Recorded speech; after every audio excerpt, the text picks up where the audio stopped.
Welcome to Covenant Tribe Media Podcast, where we explore all things writers and filmmakers with an emphasis on faith-based and independent creators. The host is Ashia Goldson, a multi-published author, screenwriter, and filmmaker. Now, let's talk media. Welcome to Covenant Tribe Media Podcast.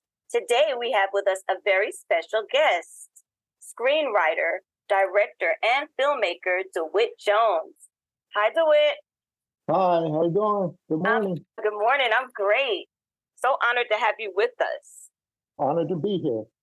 All right, DeWitt. Well, let's just jump right in, and I'd like you to kind of introduce yourself. Just tell us a little bit more about where you're from and where you live now. Well, I am born and raised in Pittsburgh, Pennsylvania. I currently live in Georgia and making movies professionally, that is, since 2006, 2007-ish. I'm thinking of the date I actually yelled action versus the release date. Awesome. Wonderful. So excited to dig into this. All right, DeWitt. So first of all, okay, you're from Pittsburgh. What brought you to Atlanta? Was it the industry that brought you to Atlanta? Well, back in the mid-90s, when I got out of film school, Atlanta was turning into the new Motown, if you will. Right.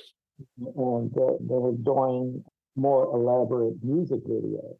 I sought to pursue the video market, but Hollywood was able to do bigger and better videos. So the music video industry shifted over to Hollywood. I wasn't going to pack up my bags and chase them over to Hollywood.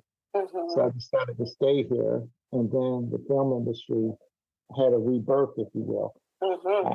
I was in the right place at the right time. That's awesome. All right. So in reading about you, you say that you developed this passion for film pretty early on. Could you explain that to us? How did that happen for you? I grew up poor, and I've always been blessed with a vivid imagination. So to fight boredom, my mom and dad couldn't afford to take us to Disney World and things like that. So we have to entertain ourselves. Right. That incorporated playing with toys and growing an affection for movies. So my mom loved movies herself. Mm-hmm. And back then, I mean, matinee was what, $2? Okay. So late Saturday afternoon, my mom would take me to the movie. So it was this one particular late May, early June. Mm-hmm. My mom took me to go see Star Wars. I've never seen anything like this. I mean, the opening shot alone, took the air out of my lungs.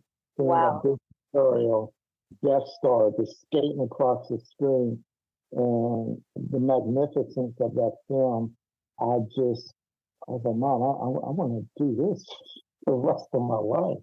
Mm. This is amazing. I mean, logically speaking, I know George Lucas didn't go into outer space and make this movie. But Right. The escapism felt so real. I wanted to be part of that. And I guess growing up poor, your imagination is a form of escapism. So, we couldn't afford to go to France and Egypt. Mm-hmm. So I would explore these foreign lands through books as well as movies. So that's where my attraction grew. Mm-hmm. And then I started developing my storytelling style through watching old episodes of Twilight Zone.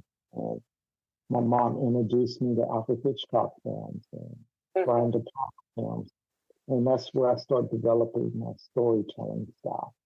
Wonderful. So how old were you? Do you remember when you went to see this Star Wars? How old were you? I was 5 or 6. Okay. So that is very young. Yeah. Awesome. I would consider you blessed to know that early on what you want to do for the rest of your life. I think that's awesome. There are people get that privilege to know what they want that early.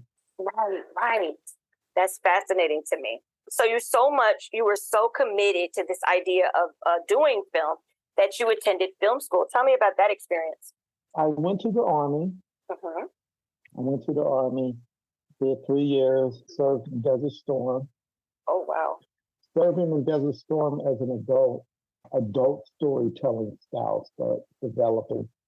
So when I went to film school, that's when I was exposed to more so storytelling mechanics, the concept of screenwriting, and to differentiate between screenwriting, novelization, and playwriting, just learning how the mechanics differ from each other. Right. And being exposed to films I never would have had access to outside of the school system. I early worked with Victoria De Sica, Francis Truffaut, right, Godard, early Orson Welles works and things like that. Early silent cinema, so you don't have access to that on normal television. So that's the bulk of my education. Yes and no. Bulk of my education, the introduction to cinema, I gather film school, or more so the accessibility. But to be honest, my real education started Atlanta, being on set. Right. That's when I got my bumps and bruises. Right. Thing. But film school was a good networking resource. And again, getting access to these archived films that I normally wouldn't have access to. That's what school gave me, but a good 80% of the education came through on-set filmmaking, because when I finally got to film sets, they start drifting away from celluloid to video, so I had to learn it all over again, basically. Wow. Right. Especially the lighting. Lighting is a heck of a lot different with video than it is film, because video light sensitivity is a heck of a lot better than film. Right. So I learned how to make movies again. Right. All over again. Wow. Right. Because technology is just advancing so quickly, I think. Correct. Right. All right. So tell us about your first film. My first film that I directed, or my actual first film? Either or. Your first film experience. My first film experience, I got in contact with a filmmaker named Bobby Peoples, and he was starting his first film in Atlanta.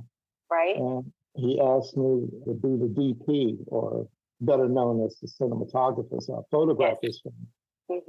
Him and I just kicked it off like long lost brothers. Wow. And we built a strong bond. And after that film, I went ahead and photographed 2 other films of his. And he said he wants to do a horror film. Okay. A vampire film. And me being a film geek, a movie nerd, Right. he asked me to write it. And I said, only on one condition. I got to change some of the vampire lore. I have to change some of the rules of the Bram Stoker type of ideology. And he said, yeah. Okay. So I wrote it, and he asked me to direct it. The film was called Night of the Jackals. First time directing the movie, pretty big budget, Nice. a lot of special effects. Looking back as the elder, me being the elder to the young DeWitt then, right, I believe I should have did something a little more simplistic instead of taking hold of a whole bunch of special effects and stunts. But you're so excited to make your movie. Now, I'm going Star Wars. I'm going. Right, and that's like a dream come true. So I understand. So that was a beautiful experience. I got a chance to interact with actors and getting everybody on board. Right. To follow my ideas, because filmmaking is a team sport. It's not a kind of individual sport like writing or even playing an instrument. It is literally a football game. I am the quarterback, and I got to get all of these people to get on board with me to get to the touchdown. Absolutely. Yes. Good explanation. So that was my introduction to time management, people management, Right. You got some divas that are general I'm sure. personalities. Mm-hmm. I was so passionate about storytelling, and the script was so solid. A lot of the actors just was excited to be part of it, so they didn't give me a hard time. Right. And, we pulled it off. Unfortunately, the movie didn't make a whole bunch of money. Okay, that happened. And my next film, I wanted to go to my root, Christianity, Mm-hmm. and I wanted to do an anthology series because I was a big fan of Rod Serling and Twilight Zone's an anthology. Right. So I decided to make a Christian thriller sci-fi anthology Wow. called Uncanny, Mm-hmm. and 3 different stories. Mm-hmm. And that was my first attempt to do all of that by myself and producing, Wow. and that didn't go too well. Think of Yeah, I think the concept was too foreign Mm-hmm. for many people because Christianity sci-fi thriller Mm-hmm. is a weird type of gumbo mix. Right. One shouldn't interact with the other. Mm-hmm. But me being hard-headed, I tried again, and my most successful film to date was a psychological thriller called Imagine. Okay. And that was my most success, and I was able to produce, write, and direct that. And that was my attempt at making my very own Hitchcockian type of film. Okay. How would you define your writing style? It's a mixture. These combinations is going to sound weird, but there is a method to my madness. Mm-hmm. It's a mixture of Richard Pryor, Rod Okay. Serling, Alfred Hitchcock, Victoria De Sica, Mm-hmm. Shane Black, Looney Tunes. Okay. Okay. So basically, with the Richard Pryor element, his storytelling style, he's a Mm-hmm. brilliant comedian, but Right. on stage, there's so much empathy for these cruel characters. Mm-hmm. Because the reason the empathy is so rich is because when he presents these characters, we all know these people. Right. We all have interacted with these people, and they're rich, and the rich dialogue between each other. Yes. I just borrowed that and held on to it heavily. Okay. As far as being witty, having a sense of humor, I borrowed that the Bugs Bunny cartoon. Right. And with this Rod Serling is where you can get a point across and not offend people if you mask it as something else. Ah. So what I learned from Rod Serling and later on in my adult years, learned from Christ's parables is that these characters are different from everyone else, Mm-hmm. or the image of these characters, but the goals and the themes are there. Right. And he was able to meet people on their level versus stand on top of the throne preaching down to them. Yes. Okay. He created these stories from farmers and fishermen, Mm-hmm. men of renown, and he was able to get his point across. And same with Rod Serling. He did a lot of films dealing with racism and dealing with the threat and nuclear war, but he would basket in aliens or other weird worlds. But the theme is still the theme, regardless of where it is. Right. Right. In my storytelling, I tend to stay away from historic biopics and things like that because Okay. it's really real. Right. So when I create these weird fictional towns, like in my second film, Uncanny. Mm-hmm. It's a fictional town in Pennsylvania where a lot of strange stuff happens. So I have this fictional town. I can pretty much get away with anything. I can make aliens. I can put Right. ghosts, etc. But I can incorporate Christian themes where I make stories for people who don't know God, that I would like to know God, versus make what typically Christian films do today. They make films for Christians. Absolutely. I make films for non-Christians, hoping they would build, if anything, the curiosity Right. about a divine creator, and eventually their curiosity will eventually laid them into his arms. Right. I love that. I love that. So basically, what you were saying is Rod Sterling's work helped helped influence you to kind of make your ideas a little more palatable to the masses. Okay. All right. I like that. That's awesome that you found success with that. So tell us, what are you working on currently? Another anthology film, a bigger budget, Good. dealing with God's principles, but towards people that don't know Christianity, dealing with futurism and how, like, for an example, we are told clear as day pretty much throughout the book that all of this has an end goal. Right. And towards that end goal, you can't go backwards. And you've been given quite a bit of opportunity to be prepared for that end goal. And unfortunately, there's going to be a lot of people that are going to cry unfair when that end goal happens, that they never had the opportunity. So a lot of these storylines in this new film, it hasn't been titled yet, dealing with people getting access to knowing what's going to happen, and through their own human pride, they kind of make the inevitable happen anyway through their pride. Very interesting. This sounds exciting. When are you going to be done with this story?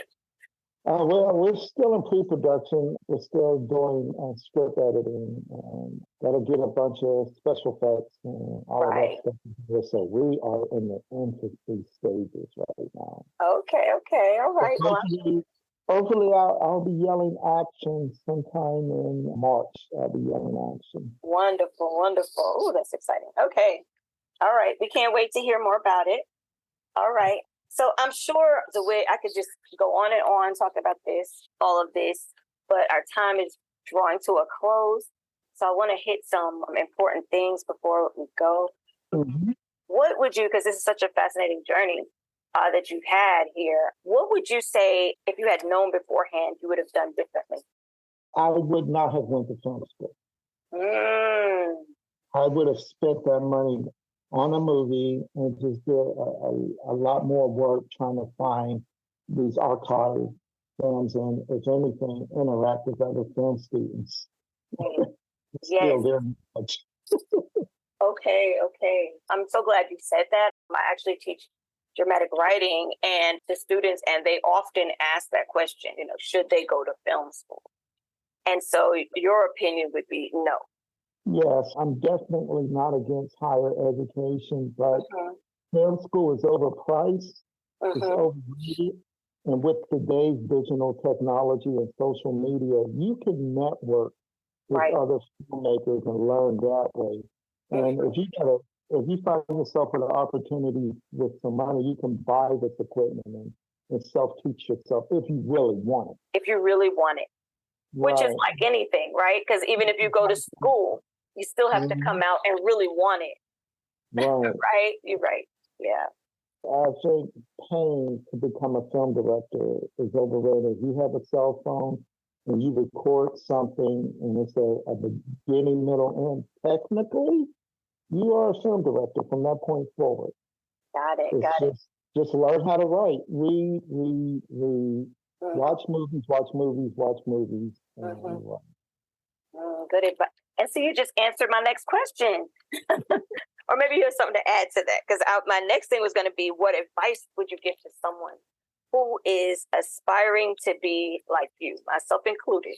What advice would you give to us all who are trying to get there and they're just not quite there yet?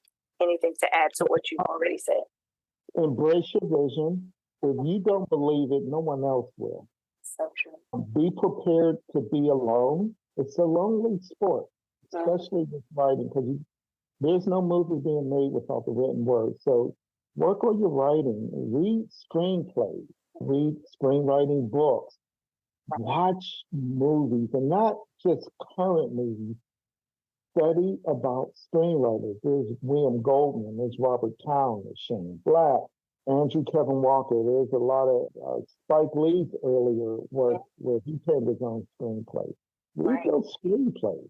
Right. And it's not an overnight, it's not like writing a song. It's going to take a while to master it.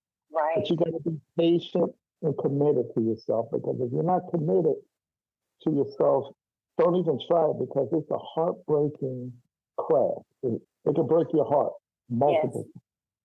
So you got to be committed and marry it. Right. Right. Richer or poor, for better or for worse, and commit to it. Love it. Hey, all right. Okay, words to live by, right? Mm-hmm. All right. So I hope the people out there listening, I hope they're taking this in. That's good stuff. Tell us, Dewitt, for the people who are listening, who want to find out more about you, or maybe contact you or find your work or what have you, how would they do that? What is the best way to find Dewitt Jones? I go on the internet sporadically. Okay. However, you can find me on Instagram at stillcitypictures.com. Okay. Or DeWitt Film Director. Mm-hmm. And Facebook as well, Still City Pictures. That's about it. Yeah. Okay. I mean, that's good, right? Right, that's good. Absolutely. DeWitt, thank you so much for spending your time with us. There's so much here we could pour over. I think you've given a lot of good instruction for those who are interested, who are really committed to becoming a screenwriter or filmmaker, director, either or. Thank you so much. And definitely keep in touch with us when your next project becomes available, so we can help get that out, get the word out about it, okay? You're so welcome. I want to give a shout out to my kids. Hi, y'all. That's the root of my film career. Yeah. Oh, wonderful. Awesome. You're so blessed. Well, thank you so much. And we are going to say goodbye. Till next time. Thank you for having me. You're welcome. Bye-bye. You too.